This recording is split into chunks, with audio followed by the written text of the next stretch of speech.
Hello mga kaibigan, mga kapangarap ko. Tuloy-tuloy pa rin ang pangarap para sa magandang kinabukasan. Hindi ako nawawalan ng pag-asa. Kaya lahat ng may mga pangarap, maging matatag. Gawin po nating sandigan ang mga hamon sa ating buhay para ipagpatuloy ang ating mga pangarap.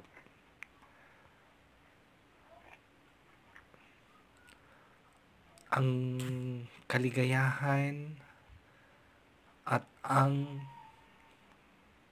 kapakanan ng ating sarili ay nakasalalay sa atin, kaya go and fight sa mga pangarap.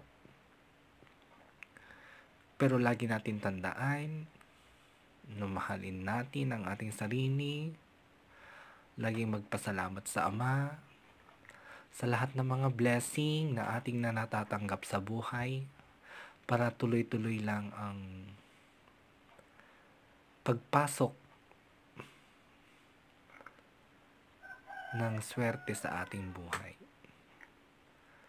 At huwag mo nating kalimutan na ang mga pangarap ang siyang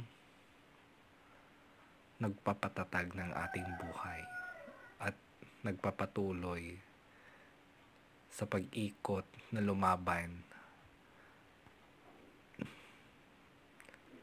at humarap sa hamon ng buhay. Maraming salamat.